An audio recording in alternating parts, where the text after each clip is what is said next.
देश ਵਿੱਚ corona virus ਦੇ ਮਰੀਜ਼ਾਂ ਦੀ ਗਿਣਤੀ ਲਗਾਤਾਰ ਵਧਦੀ ਜਾ ਰਹੀ ਹੈ। ਉੱਥੇ ਹੀ ਦਿੱਲੀ ਦੇ ਵਿੱਚ 7000 ਦੇ ਕਰੀਬ ਕੋਰੋਨਾ ਵਾਇਰਸ ਤੋਂ ਪੀੜਤ ਲੋਕ ਨੇ। ਪਰ ਜੇਕਰ ਗੱਲ ਕੀਤੀ ਜਾਵੇ ਤਾਂ ਇਹਨਾਂ ਵਿੱਚੋਂ 1500 ਲੋਕ ਹਸਪਤਾਲਾਂ ਵਿੱਚ ਨੇ ਜਿਨ੍ਹਾਂ ਦਾ ਇਲਾਜ ਚੱਲ ਰਿਹਾ ਹੈ ਤੇ ਇਹਨਾਂ ਚੋਂ 91 ਕੇਸ ਅਜਿਹੇ ਨੇ ਜਿਹੜੇ ICU 'ਚ ਨੇ ਤੇ 27 ਕੇਸ ਵੈਂਟੀਲੇਟਰ ਦੇ ਨੇ। ਤੇ ਇਸ ਬਾਰੇ ਜਾਣਕਾਰੀ ਦਿੰਦੇ ਹੋਏ ਕੇਜਰੀਵਾਲ ਨੇ ਕਿਹਾ ਹੈ ਕਿ ਸਾਡੀ ਇਹ ਕੋਸ਼ਿਸ਼ ਕੀਤੀ ਜਾ ਰਹੀ ਹੈ ਕਿ ਕਿਸੇ ਵੀ ਵਿਅਕਤੀ ਦੀ ਮੌਤ ਨਾ ਹੋਵੇ ਤੇ ਸਾਰਿਆਂ ਨੂੰ ਠੀਕ ਕਰਕੇ ਘਰ ਭੇਜਿਆ ਜਾਵੇ। ਤੇ ਕੇਜਰੀਵਾਲ ਨੇ ਕਿਹਾ ਕਿ ਸਾਡੇ ਵੱਲੋਂ ਨਵੀਆਂ ਟੀਮਾਂ ਦਾ ਗਠਨ ਕੀਤਾ ਗਿਆ ਹੈ ਤੇ ਉਹ ਘਰ ਘਰ ਜਾ ਕੇ ਲੋਕਾਂ ਦਾ ਚੈੱਕਅਪ ਕਰ ਰਹੀਆਂ ਨੇ ਤੇ ਜੇਕਰ ਕੋਈ ਬਿਮਾਰ ਹੈ ਤਾਂ ਉਸ ਨੂੰ ਘਰ ਵਿੱਚ ਹੀ ਆਈਸੋਲੇਟ ਕੀਤਾ ਗਿਆ ਹੈ ਤੇ ਉਸ ਨੂੰ ਉੱਥੇ ਹੀ ਚੈੱਕਅਪ ਕਰਕੇ ਦਵਾਈ ਦਿੱਤੀ ਜਾ ਰਹੀ ਹੈ। ਇਸ ਤੋਂ ਇਲਾਵਾ ਕੇਜਰੀਵਾਲ ਨੇ ਸਿਆਸੀ ਪਾਰਟੀਆਂ ਦੇ ਲੀਡਰਾਂ ਨੂੰ ਕਿਹਾ ਹੈ ਕਿ ਇਸ ਸਮੇਂ ਸਿਆਸਤ ਕਰਨ ਦੀ ਲੋੜ नहीं। उन्होंने कहा है कि एक दूसरे का साथ देने की लोड़ है। सोशल डिस्टेंसिंग का पालन करें, हाथ बार बार धोएं और जो भी प्रिकॉशन ले सकते हैं लें। आपकी जान हम सब लोगों के लिए बहुत कीमती है। सभी बुजुर्गों से मेरी हाथ जोड़ के अपील है। ये जो 6923 केस पॉजिटिव हुए हैं, इनमें केवल 1300 केस इस टाइम अस्पतालों के अंदर हैं। 1476 केस केवल अभी अस्पतालों के अंदर हैं। लगभग मोटे मोटे तौर पे 7000 केस मान लेते हैं पॉजिटिव हुए। 7000 में से 1500 के करीब केस जो हैं वो अस्पतालों के अंदर हैं। बाकी सारे केसेस या तो माइल्ड सिम्टम्स हैं और या एसिम्टोमेटिक हैं। और ये 1500 केस जो अस्पतालों में हैं, इनमें भी 91 केस ऐसे हैं जो ICU में हैं और 27 केस ऐसे हैं जो वेंटिलेटर पे हैं।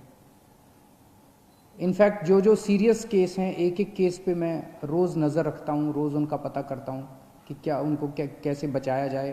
किसी को मरने नहीं देना, अपने को कोशिश ये करनी है कि सब लोग सही सलामत जिंदा ठीक होकर अपने घर लौटें। तो हम ये देख रहे हैं कि अधिकतर केस जो है वो माइल्ड या एसिम्टोमेटिक है। लगभग 75% के करीब केसेस एसिम्टोमेटिक या माइल्ड केसेस हैं।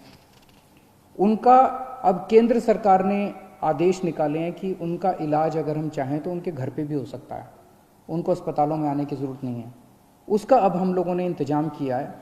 जो जो लोग एसिम्टोमेटिक होते हैं, जो जो लोग माइल्ड सिम्टम वाले होते हैं, जिनको थोड़ा सा बुखार है, थोड़ा सा खांसी है, ज़्यादा दिक्कत नहीं है, उन सब लोगों के घर पे इलाज का हमने इंतज़ाम किया है।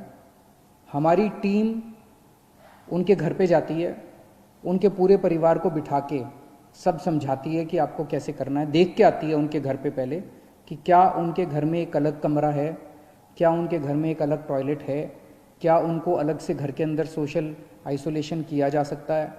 अगर उनके घर में ये सुविधाएं हैं तो फिर उस मरीज को अपने घर में ही उसका इलाज करने की इजाज़त दी जाती है। इसमें इलाज तो है ही नहीं कोरोना में, तो वो अपने घर में ही आइसोलेट हो जाते हैं। डेली हमारी टीम की तरफ से उनको फ़ोन जाता है, लगातार उनके टच में रहते हैं, उनको फ़ोन नंबर दे दिया जाता है। अगर उनको किसी भी तरह की तकलीफ़ हो तो वो हमसे संपर्क में रह सकते हैं।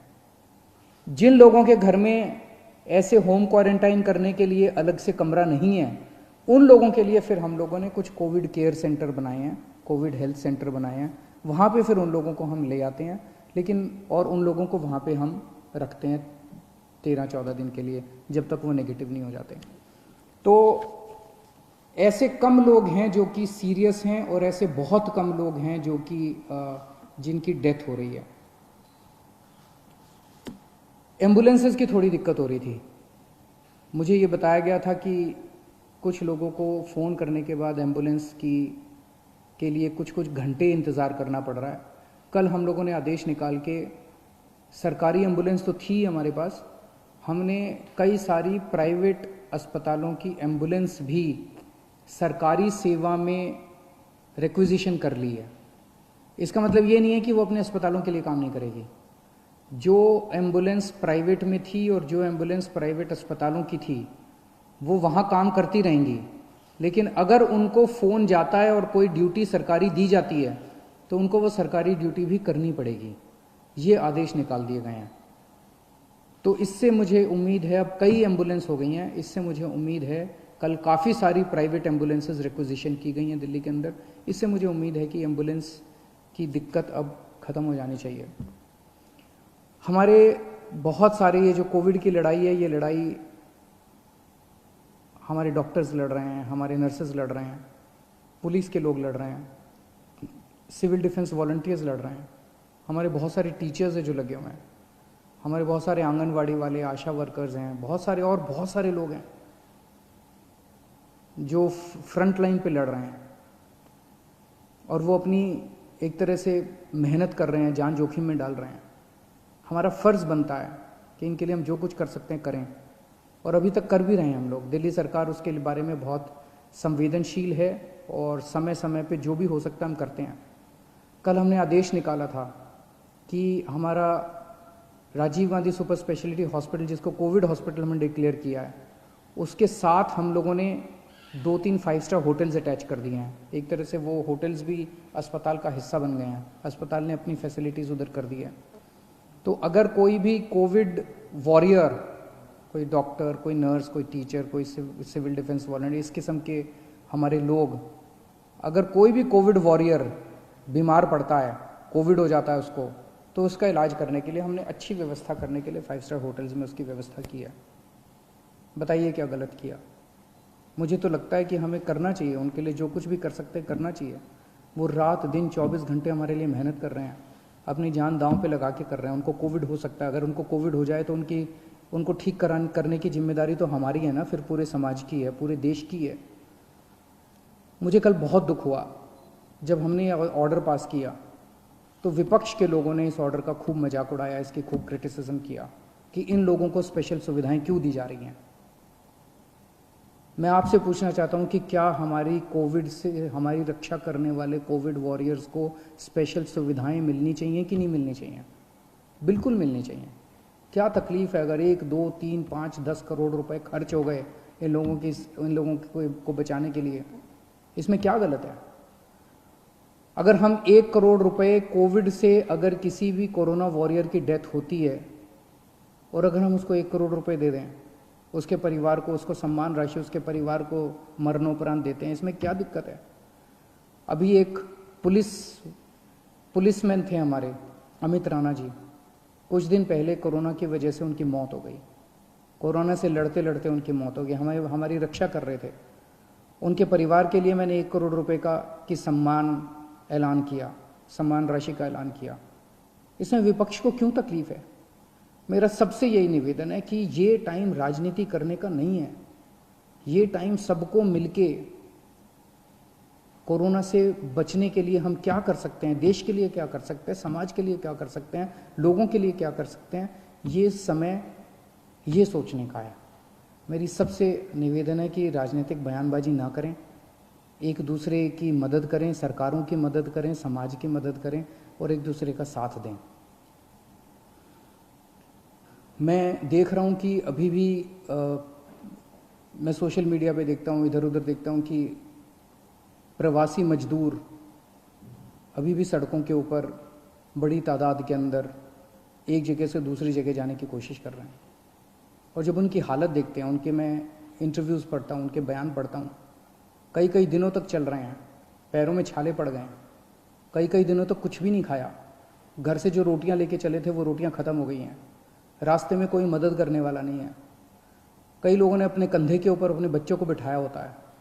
एक आदमी देखा जो अपनी बूढ़ी माँ को अपने गोद में लेके पता नहीं कितने किलोमीटर चल चुका था। बहुत तकलीफ होती है। ऐसे लगता है जैसे पूरा का पूरा सिस्टम फेल हो गया, ऐसे लगता है कि हम सारी सरकारें जैसे फेल हो गई हैं।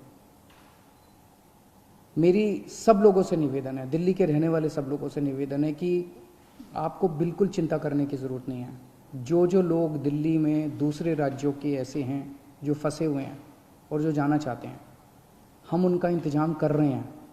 अभी तक हमने आपके खाने और रहने का इंतज़ाम किया हुआ था। मेरी आपसे निवेदन है, पहला निवेदन तो यह, दिल्ली छोड़ के मत जाइए। बहुत जल्दी ये लॉकडाउन अंतहीन तो होगा नहीं, कभी ना कभी तो खुलेगा, जल्दी खुलेगा, सबको नौकरियां भी मिलेंगी, आपको भी नौकरी मिलेगी, सबको काम मिलेगा, सबको मजदूरी मिलेगी। लेकिन अगर कोई फंसे हुए हैं और जाना ही चाहते हैं, हम आपके लिए ट्रेन का इंतज़ाम कर रहे हैं। एक ट्रेन मध्य प्रदेश जा चुकी है, एक ट्रेन हमने बिहार भेजी, अभी और ट्रेन का इंतज़ाम कर रहे हैं। केंद्र सरकार से भी बात कर रहे हैं, दूसरे राज्यों की सरकारों से भी बात कर रहे हैं। थोड़े दिन इंतज़ाम कीजिए, लेकिन घर से ऐसे पैदल मत निकलिए। ये आपके लिए सुरक्षित नहीं है। कुछ लोगों की ट्रेन से कुचल के मौत हो गई, कुछ लोगों की सड़क हादसे में मौत हो गई, और इतने इतने दिन पैदल चलना बिना खाए पिए ये भी सही नहीं है। हम आपकी जिम्मेदारी लेते हैं, प्लीज़ आप इस तरह से मत निकलिए, हम आपके लिए इंतजाम कर रहे हैं, हम हैं आपका ख्याल रखने के लिए, विश्वास कीजिए। ਦਿੱਲੀ 'ਚ ਕਰੋਨਾ ਵਾਇਰਸ ਦੇ ਮਰੀਜ਼ਾਂ ਦੀ ਗਿਣਤੀ ਲਗਾਤਾਰ ਵੱਧਦੀ ਜਾ ਰਹੀ ਹੈ, ਪਰ ਉੱਥੇ ਹੀ ਕੇਜਰੀਵਾਲ ਸਰਕਾਰ ਵੱਲੋਂ ਲੋਕਾਂ ਵੱਲ ਵਿਸ਼ੇਸ਼ ਧਿਆਨ ਦਿੱਤਾ ਜਾ ਰਿਹਾ ਹੈ ਤੇ ਲੋਕਾਂ ਦੇ ਰਹਿਣ ਲਈ ਅਤੇ ਉਹਨਾਂ ਤੱਕ ਹਰੇਕ ਚੀਜ਼ ਪਹੁੰਚਾਉਣ ਦਾ ਪ੍ਰਬੰਧ ਕੀਤਾ ਜਾ ਰਿਹਾ ਹੈ। Bureau report, channel Punjabi. ਸਾਡਾ ਹਰ ਇੱਕ ਪ੍ਰੋਗਰਾਮ ਦੇਖਣ ਤੇ ਸਾਡੇ ਨਾਲ ਜੁੜਨ ਲਈ ਸਬਸਕ੍ਰਾਈਬ ਕਰੋ ਚੈਨਲ ਪੰਜਾਬੀ ਤੇ ਨੋਟੀਫਿਕੇਸ਼ਨ ਲਈ ਬੈਲ ਆਈਕਨ ਵਾਲੇ ਬਟਨ ਤੇ ਕਲਿੱਕ ਕਰੋ।